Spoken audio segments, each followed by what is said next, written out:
Welcome to Lilac Dance. A podcast by two disabled people about creative expression and processing emotions. My name is Elena Chambers, and I am a writer, disability advocate, and musician. My name is Heather Benet. I am a dance teacher and a choreographer.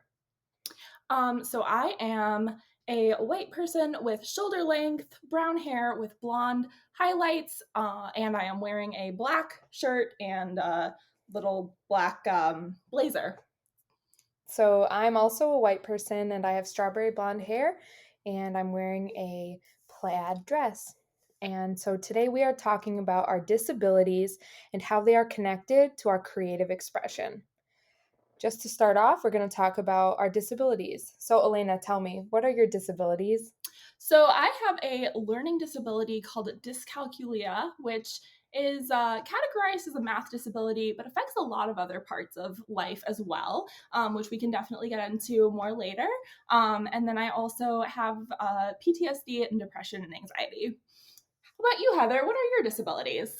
So I have a chronic pain syndrome. The diagnosis is a little bit unclear as that can happen, and we can definitely dive into that at some point. I have SI joint dysfunction, which affects my mobility in my body. And I also have depression, anxiety, and ADHD. So, what are your outlets of creative expression? So for me, obviously, you could hear me say in the beginning, I'm a dance teacher. So one of my outlets of creative expression is dancing. And in addition to that, I love poetry. And then only recently I've started to learn a little bit of music. Cool. Yeah. And I've definitely had a lot of fun doing the music stuff with you as well. Yeah, Elena and I do music together. You're going to hear about that a bit on this podcast. Yeah. What about you?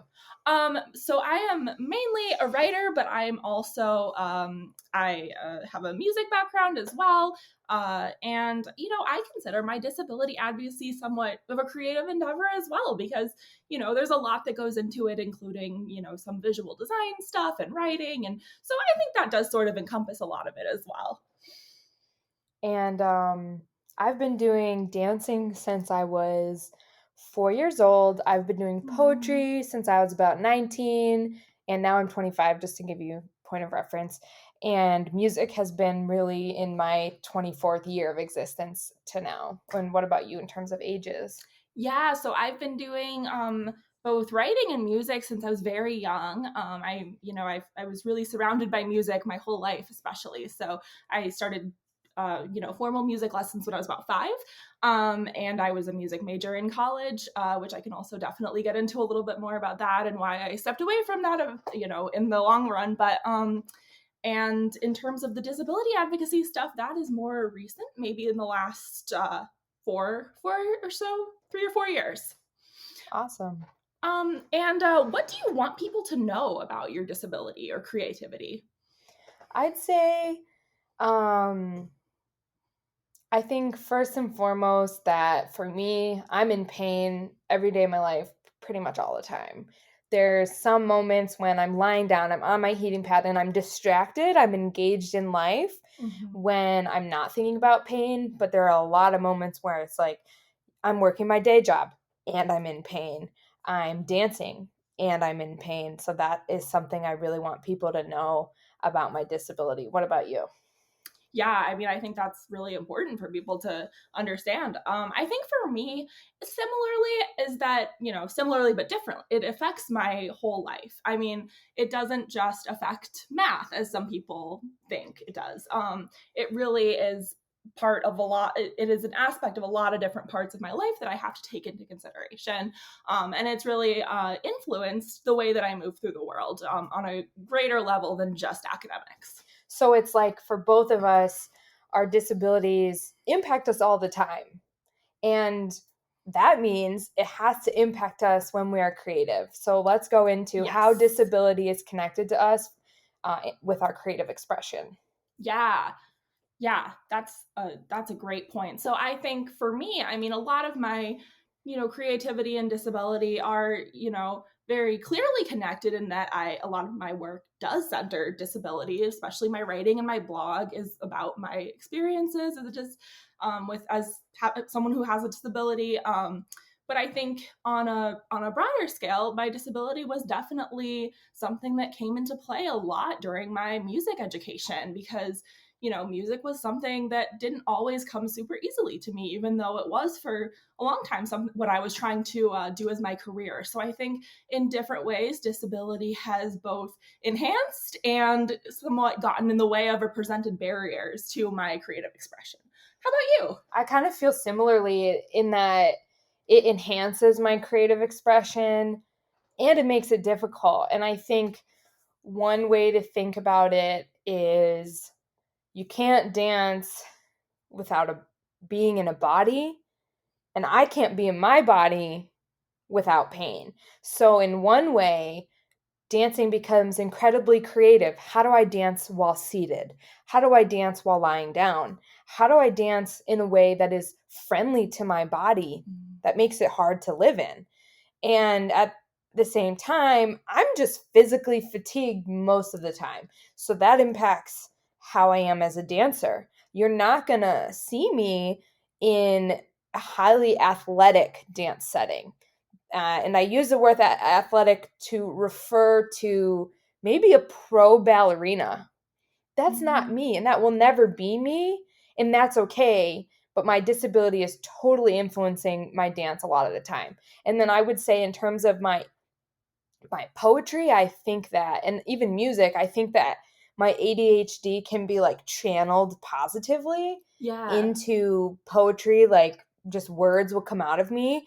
And I think music too, I'm attracted to it because of my ADHD, because it is so stimulating and it like gives my brain the chemicals that my brain wants. Wow, that is so interesting. I haven't thought about that a lot, but that makes a lot of sense that that would be something that your brain's kind of looking for. So how has your creative work changed your relationship to disability, both as an experience and an identity? Great question. I think the first thing to cover is when I started to identify with having disability. So I've had Yeah. disability, or I've been disabled really since I was about 11 when I was in a car Mhm. accident that then gave me long term chronic pain issues.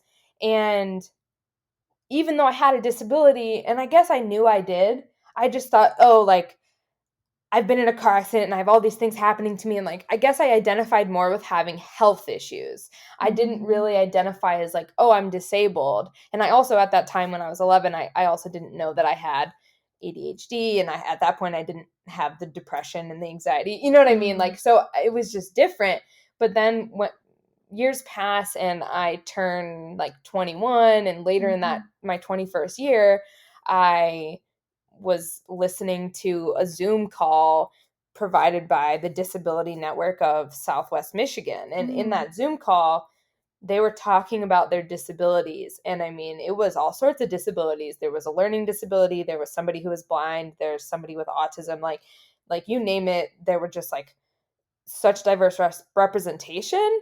And then I started to see myself in that, like, oh my goodness, instead of going on this long tangent about everything that I had been through and all of the diagnoses that I had, I could just say I'm disabled.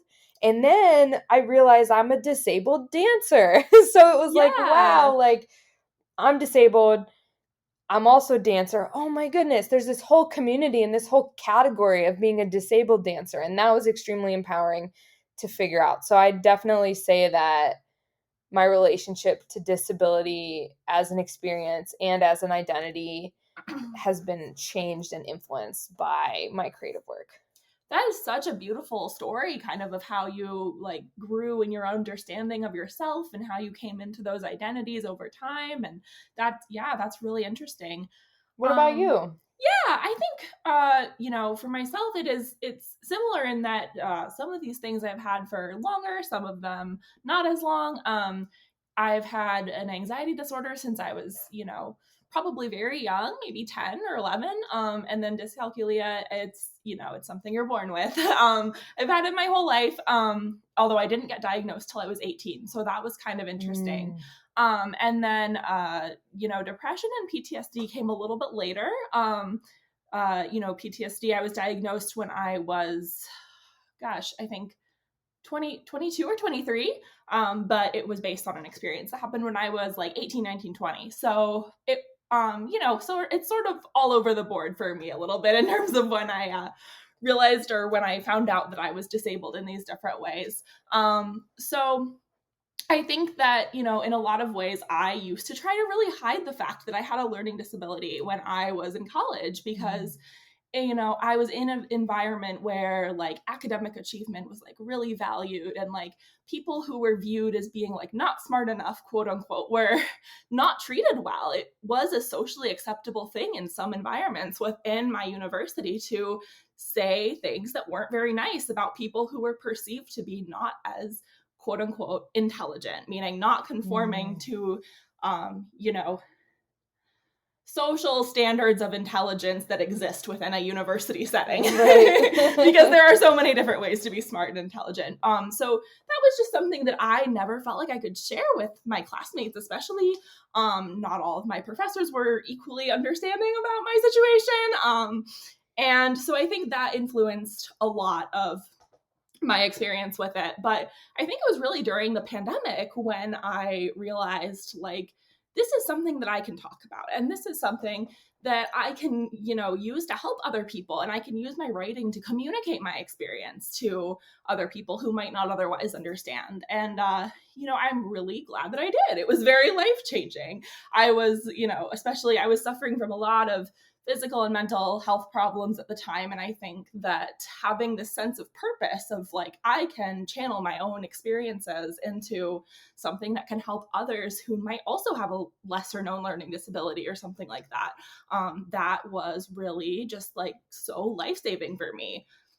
That's so beautiful. And I really want to point out it was the pandemic, because I relate to that. Yes, you said that as well. Yeah, it was the pandemic for me when I was 21, when I realized I'm disabled. And the pandemic is the reason that the Disability Network started doing so much over Zoom. And that's how I became involved. So it's just like, I think it doesn't matter. Any age that you were, I think pandemic was a turning point. But I think for us, being in our like low 20s, I think identity is forming huge at this time. And we both found like creative passions where we could visibly express to others about our disability. Yes, that's a great point. I'm so glad you brought that up because I agree. The pandemic was a huge turning point for me. In some ways, it was the worst time of my life, but also it was sort of the catalyst for all this creative work that I ended up doing. So it's very strange, but yeah, absolutely. And we're not saying that you have to suffer in order to be creative. Definitely not. Oh, great point. No,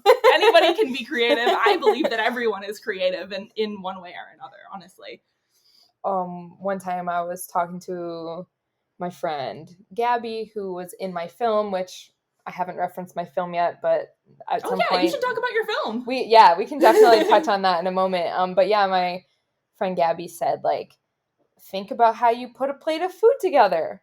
Are you expressing your creativity that way? Yes. So maybe for somebody that doesn't think of themselves as creative, and maybe they're not disabled either, and maybe they're struggling with identity, but you can find that creativity in really like discrete ways in your life, I think.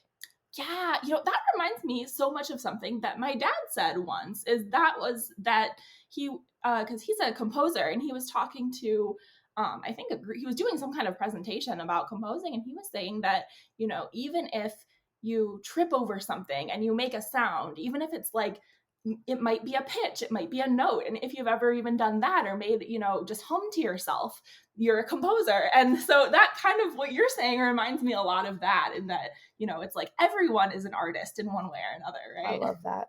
I really love that. That's some good wisdom from your dad. And also just to point out that Elena's comes from a very musical family, and I think that's so cool. I come from a musical family, absolutely. And that definitely influenced my creative work a lot. So I'm really lucky to have had that background. That's awesome. And I'd say I do have musicians in my family, not everyone, but I think even the people in my family that maybe don't always express in like a common creative way. I think I also come from a very creative family. Like my mom is an occupational therapist, and she gets creative in how she treats her patients. She's in pediatrics and she's working with kids all the time. And, how does she shift from one kid and one diagnosis to another and how she treats. So I think that it's just really interesting to think about our background in creativity and like where we get that from, because I think family definitely Yeah. influences it.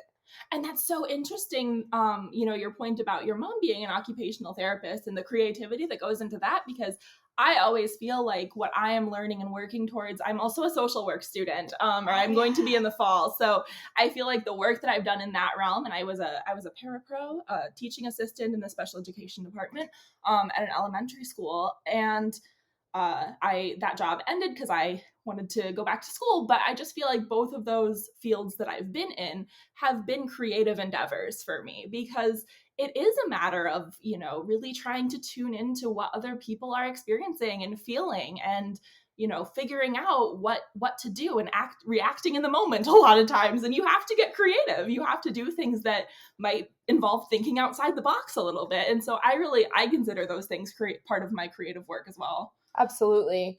And I think to tie it back to my film, Yeah. I think my film. So I made a film in when I was 22. It was my senior thesis, and I called the film "Pain Raised Me."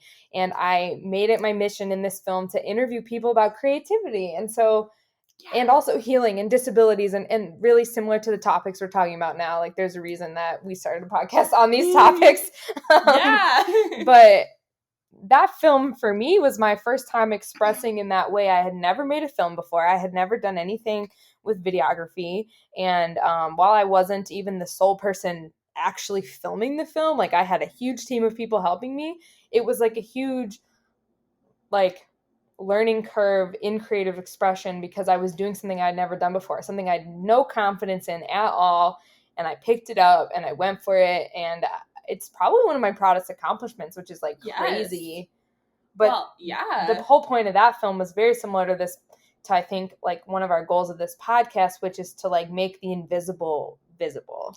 Yes, absolutely. I mean, and I think one of the things that was just so wonderful about your film is it brought together all of these different aspects of people's lives and experiences with, like disability and dancing and emotional experiences. And I think that is just so tied to what this podcast is all about. And that's really awesome.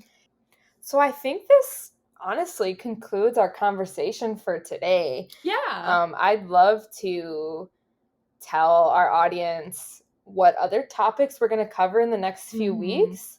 I know one of them is going to be neurodivergence. Yeah, and then creativity. And being a disabled student in college and what that was like. Social work. And probably a more focused episode about music. Yeah, absolutely. So thank you so much for listening. Thanks for listening. We will see you on the next episode. Goodbye. Bye.